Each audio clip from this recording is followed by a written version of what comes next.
Hey Steve, qu'est-ce que tu fais? Dis-moi pas que t'es en train d'écrire de la poésie.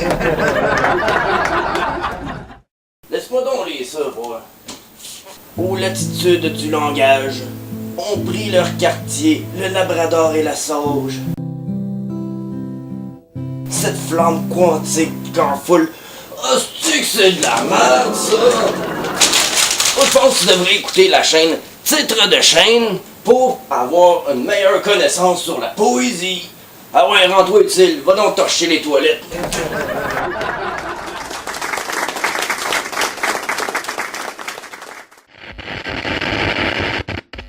Bonjour à tous! Aujourd'hui, on cuisine du poisson pané, des chips et une sauce tartare. Commençons par les chips. Faut d'abord trancher les patates. Je vous suggère d'utiliser une mandoline.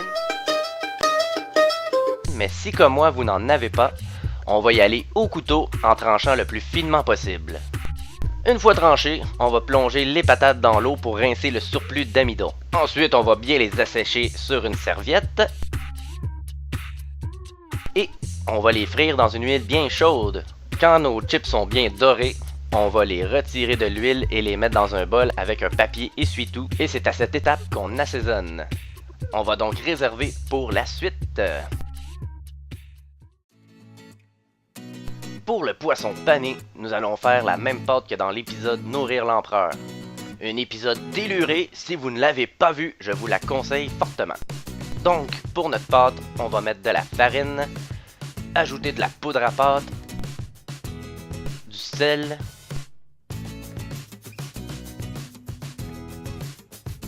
un œuf et un peu d'eau. On va bien brasser pour avoir une pâte beaucoup trop épaisse. C'est en ajoutant de la bière qu'on va aller chercher une texture bien onctueuse.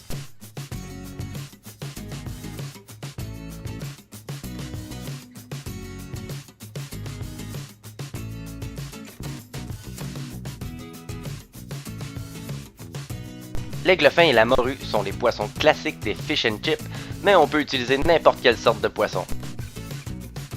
Ici, moi j'ai de l'aigle-fin. Nous allons bien sécher le poisson sur un papier essuie-tout. Ensuite, on va l'assaisonner et on va le couvrir de farine. Cette étape est importante, elle permet à la panure de bien coller sur le poisson.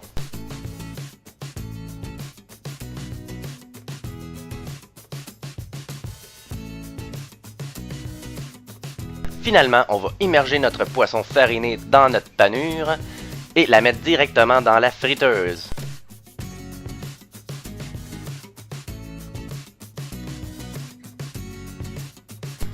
On va laisser cuire de chaque côté jusqu'à ce que la pâte soit bien dorée. Comme toute friture, on va retirer sur un papier absorbant pour enlever le surplus d'huile de friture.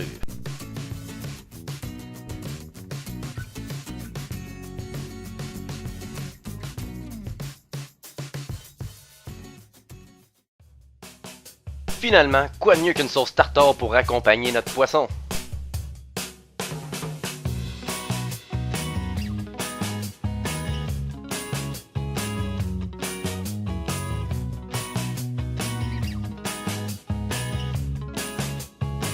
Dans un bol, on va mettre des cornichons et des capres hachés.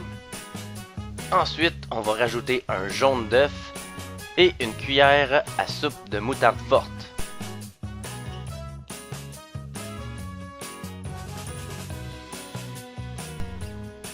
Comme une mayonnaise, on va émulsionner le tout avec un filet d'huile.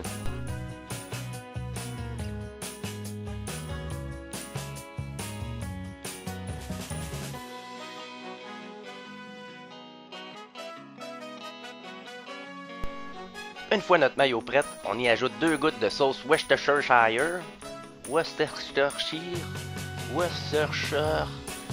Cette sauce-là. Un peu de jus de citron.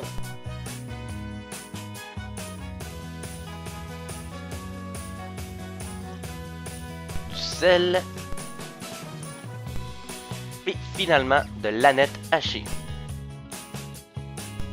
Comme toujours, on va goûter et rectifier l'assaisonnement à notre goût.